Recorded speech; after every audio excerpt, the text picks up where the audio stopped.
Hello सभी विद्यार्थियों को हमारे गुरु ज्ञान मंदिर यूट्यूब चैनल में स्वागत और आमंत्रण है। आज मैं आप लोगों के लिए बहुत ही महत्वपूर्ण संस्कृत का क्लास लेकर आया हूं, जो कक्षा 6 से लेकर कक्षा 12वीं तक विद्यार्थियों के लिए बहुत महत्वपूर्ण है।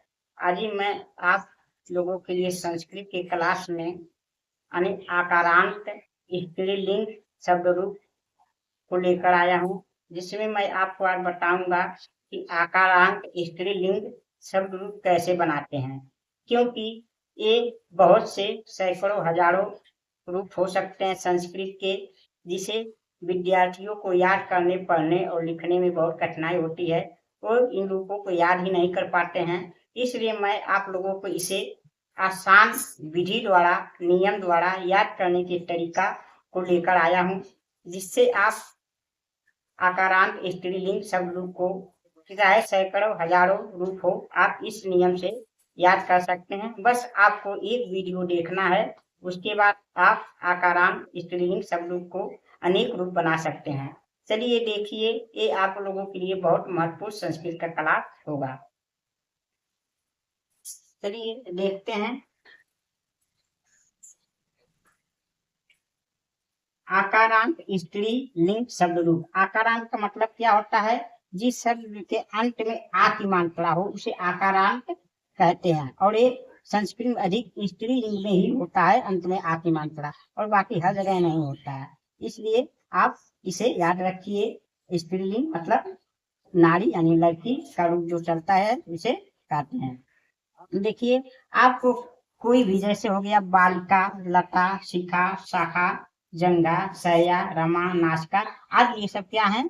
आकारांत स्त्रीलिंग शब्द हैं। इसके रूप बनाने के लिए हम कैसे बनाएंगे, कैसे याद करेंगे, ये बहुत कठिन होता है। विद्यार्थी इस रूप को याद नहीं कर पाते हैं और ना लिख पाते हैं। इसलिए मैं आप लोगों के लिए बहुत ही आसान और सरल नियम लेकर आया हूँ। बस थोड़ा सा आपको इसके लिए 3 वाक्यों को याद करना होगा। यदि आप 3 वाक्य याद कर लिए तो सैकड़ों हजारों स्त्रीलिंग रूप बना सकते हैं। देखिए, आपको तीनों वाक्य कौन सा याद करने हैं? देखिए, पहला वाक्य है एक वचन। एक वचन बनाने के लिए, किसी भी आकारांत स्त्रीलिंग का रूप एक वचन बनाने के लिए एक वचन के सभी विभक्ति प्रथमा, द्वितीय, तृतीय, चतुर्थ, पंचमी, षष्ठी, सप्तमी और संबोधन 8 विभक्तियां होती हैं और 3 वचन होते हैं। ये तो आप लोग सभी को पता है। बस ये सभी विभक्तियों के एक वचन बनाने के लिए पहला वाक्य है आमयः, आयः, आमयः, आई, आयः, 2 बार आयाम। ये शब्द याद रखेंगे। आमयः, आई, आयः, 2 बार आयाम। ये सब याद रखेंगे तो आपका एक वचन सभी विभक्ति आराम से बन के तैयार हो जाएंगे। आप आराम से उसे याद कर सकते हैं, आराम से लिख सकते हैं। बस इन वाक्यों को याद रखना है। द्विवचन बनाने के लिए एक 2 बार, एक 2 बार, अभ्याम 3 बार, यो 2 बार। ये बस याद रखना, कुल 1 2 बार, अभ्याम 3 बार और यो 2 बार होना चाहिए। और बहुवचन बनाने के लिए 2 बार, आभ्यः 2 बार, अनाम 1 बार और आश 1 बार होना चाहिए। 2, आभ्यः 2, अनाम, आश। ये वाक्य याद करना होगा। अब देखिए, इनको कैसे बनाते हैं, कैसे याद करेंगे आप लोग। देखिए, पहले हम एक वचन को बनाते हैं। हमने लिया है बालिका, बालिका को आप बालिक, बालिक, बालिक, बालिक, बालिक, बालिक, बालिक, बालिक, तीनों वचनों में आप 8 बार लिख सकते हैं, बाली बाली। और उसके बाद चाहे लता बनाना हो तो लट लट लट लट लट 8 बार तीनों वचनों में लिख सकते हैं। शिखा का बनाना है तो सिक सिक सिक सिक सिक सिक सिक 8 बार तीनों वचनों में लिख सकते हैं, 8 बार। शाखा बनाना हो तो शाख शाख शाख शाख शाख तीनों वचनों में 8 बार लिखेंगे। जंगा को बनाना हो तो जंग जंग जंग 8 बार तीनों वचनों में लिखेंगे। सैया को बनाना हो तो सै सै सै 8 बार तीनों वचनों में लिखेंगे। रमा का बनाना हो तो रम रम रम 8 बार तीनों वचनों में लिखेंगे। उसी प्रकार नासिका बनाना हो तो नासिक नासिक नासिक नासिक 8 बार तीनों वचनों में लिख देंगे। कोई भी थोड़ा उसका आ का मात्रा छोड़कर आपको 8 बार तीनों वचनों में लिख लेना है। उसके बाद ये आप जो 3 वाक्य याद रखेंगे, एक वचन बनाने के लिए सभी विभक्ति द्विवचन सभी विभक्ति बनाने के लिए और बहुवचन सभी विभक्ति बनाने के लिए इन वाक्यों का प्रयोग करेंगे। बस इन वाक्यों को आपको याद कर लेना है। जैसे आ का मतलब क्या होता है? आ का मतलब यहाँ आ की मात्रा होगा, तो यहाँ बालिका पे आ की मात्रा लग जाएगा, यानी आ का मात्रा हम क्या लगाते हैं? खड़ी पाई लगाते हैं तो आ हो जाता है। तो क्या हो गया? बालिका। क्या हो गया? बालिका हो गया। बालिका हो गया। अब हम दूसरा शब्द क्या? आ मया। आ मया, तो आ से आ की मात्रा और मैं आधा लगा देंगे तो क्या हो जाएगा? बालिकाम। क्या हो गया? बालिकाम। उसके बाद बालिकाम, उसके बाद या है तो इसमें क्या लगा देंगे? या यानी बालिकया। बालिकया यानी तृतीय विभक्ति में या लगा देंगे तो बन जाएगा बालिकया। उसके बाद चौथे विभक्ति में क्या लगेगा? आए, तो क्या हो जाएगा? आ से आ का मात्रा आई ऐसे लगा देंगे तो हो जाएगा बालिकाई। इसे बालकई या बालिकाए पढ़ते हैं, बालिकाए। और उसके बाद पंचमी विभक्ति में आया दो बार पंचमी और सप्तमी दोनों में लगेगा, तो आ से आ की मात्रा या से या यानी आया, तो क्या हो गया? बालकाया। बालकाया बालकाया दो बार रहेगा, बालकाया बालकाया, ये हमारा बन गया। अब हम लगाएंगे आयाम यानी बालिकायाम। बालिकायाम, ये हमारा हो जाएगा बालिकायाम। आ से आ की मात्रा बन जाएगी खड़ी पाई, बालिकायाम। अंत में जो होता है वो क्या? वही ऊपर वाला शब्द होता है, यानी बालिका हो जाएगा बालिका। हे पहले जोड़ देंगे हे, तो हो जाएगा हे बालिका।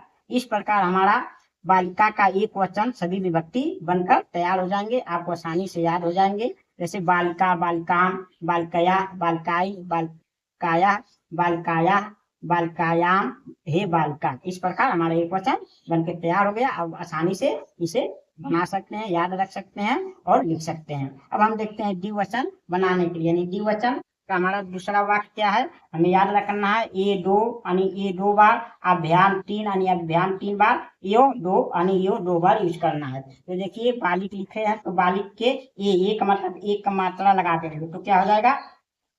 बालिके। क्या हो जाएगा? और दूसरे प्राणी द्वितीय विभक्ति में भी एक मात्रा लगाएंगे तो क्या हो जाएगा? बालिके। बालिके बालिके। अब दूसरे यानी तृतीय विभक्ति, चतुर्थ विभक्ति और पंचमी विभक्ति में क्या लगाएंगे? अभ्याम यानी अभ्याम तीन बार है तो आ से क्या? आ का मात्रा और आगे भ्याम जोड़ देंगे, क्या हो जाएगा? अभ्याम। हमारा बन गया अभ्याम। अभ्याम। इसी प्रकार ए भी यानी चतुर्थ विभक्ति भी अभ्याम बनेगा, अभ्याम अभ्याम। इसी प्रकार यानी षष्ठी विभक्ति भी हमारा अभ्याम बनेगा, अभ्याम। देखिए कितना आसान है आपको बनाना, बस ये वाक्य आप याद रखेंगे। उसके बाद यानी षष्ठी विभक्ति में क्या है हमारा? यानी यो दो षष्ठी या सप्तमी में यो जुटेगा, ऐसे एक पर यो का मात्रा और का मात्रा यो और यो, क्या हो जाएगा हमारा? बालकयो बालकयो हो गया, बालकयो बालकयो। उसके बाद ये क्या होगा? वही यानी द्विवचन का प्रथम विभक्ति यही लग जाएगा, यानी बालिके, तो हे बालिके हो जाएगा संबोधन में, हे बालिके। इस प्रकार हमारा द्विवचन के सभी विभक्ति बनकर तैयार, यानी इसे कैसे याद रखेंगे? बालिके बालिके, बालिकाभ्याम बालिकाभ्याम, बालिकाभ्याम, बालकयो बालकयो, हे बालिके। इस प्रकार आप इसे याद करेंगे, आसानी से आपको याद रहेगा और आसानी से आप कहीं बना सकते हैं और तुरंत याद कर सकते हैं, यदि ये वाक्य आपको याद रहा तो। इसलिए आपको महत्वपूर्ण बात है कि आपको ये वाक्य याद करना पड़ेगा, यानी तीनों वाक्य आपको याद होना चाहिए। अब हम देखते हैं बहुवचन को बनाने के लिए। बहुवचन में देखिए क्या है, हमको याद रखना आह मतलब दो बार, आह दो यानी आह दो बार, अभ्याह दो बार, अनाम एक बार, आयुष एक बार। तो आह दो, अभ्याह दो, अनाम दो, आह, ये वाक्य याद करना है। तो आह का मतलब आ का मात्रा हो जाएगा और अह का मतलब यहाँ है का मतलब अह का मात्रा हो जाता है, तो इस प्रकार हो जाएगा बालिका। इसी प्रकार द्वितीय विभक्ति में भी बालिका, तो हो गया बालिका बालिका। उसके बाद अभ्यय, अभ्यय है तो इसका आ से आ का मात्रा अभ्यय, अभ्यय यानी हमारा तृतीय विभक्ति में आभ्या और चतुर्थ विभक्ति में भी आभ्या होगा, आभ्या हो गया, आभ्या आभ्या। उसके बाद हमारा पंचमी विभक्ति में क्या है, आनाम, तो आ से आ का मंत्रा आनाम यानी बालिका नाम हो जाएगा, क्या हो जाएगा, बालिका नाम। उसके बाद बालिका नाम, बालिका नाम,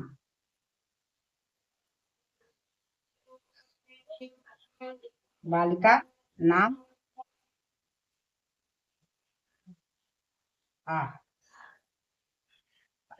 बालिका 2 बार हो गया, अभ्यास अभ्यास 2 बार हो गया, और बालिका नाम,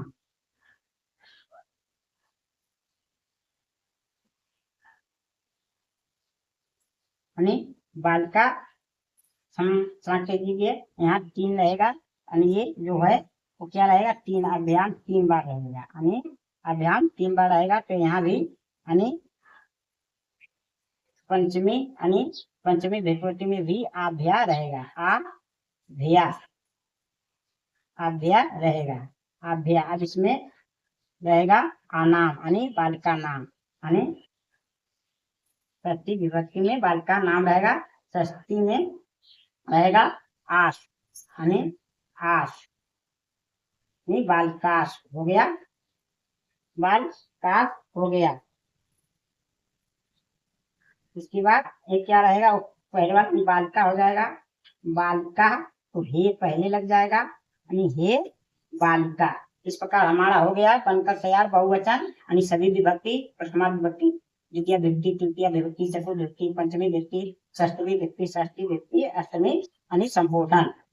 तो बालिका बालिका, बालिकाभ्यय बालिकाभ्यय, बालिकाभ्यय, बालिका नाम, बालिका, हे बालिका। इस प्रकार हमारे बालिका के रूप बन गए। इसी प्रकार आप इसके स्थान पर आप लक लिख के बना सकते हैं, सिख लिख के बना सकते हैं, साख लिख के बना सकते हैं, जंग लिख के बना सकते हैं, सया लिख के बना सकते हैं, रम लिख के बना सकते हैं, नासिक लिख कर बना के आप आकारांत स्त्रीलिंग का कोई भी शब्द लिख के इस प्रकार इनका रूप बना सकते हैं। और ऐसे याद कर सकते हैं, बालिका, बालिकाम, बालिकायाः, बालिकाई, बालिकायाः, बालिकायाः, बालिकायाम, हे बालिका, बालिके, बालिके, बालिकाभ्याम, बालिकाभ्याम, बालिकाभ्याम, बालिकियो, बालिकयो, हे बालिके, बालिका, बालिका, बालिकाभ्यय, बालिकाभ्यय, बालिकाभ्यय, बालिका नाम, बालिकाश, हे बालिका। इस प्रकार आप बालिका का रूप याद कर सकते हैं, लता का रूप याद कर सकते हैं, शिखा का रूप याद, शाखा का, जंगा का, सया का, रमा का, नासिका का आदि जितने यानी आकारांत स्त्रीलिंग रूप होंगे, इसी पर आप बनाकर लिख कर आप आसानी से याद कर सकते हैं। बस आपको ये 3 वाक्य याद रखना है, यानी एक वचन के लिए आमया, आयई, आया, दो यानी 2 बार आयाम, उसके बाद 1 2 आयाभ्याम, 3 योग 2, आह 2 आभ्यय 3, और अनाम अनाम और आठ यानी आह 2 आभ्यास 3 अनाम आस याद रखना है। 3 बार अभ्यास कर लेंगे तो आप आकारांत स्त्रीलिंग का कोई भी रूप बना सकते हैं। मुझे आशा है कि ये संस्कृत के रूप बनाने का क्लास आप लोगों को बहुत पसंद आया होगा।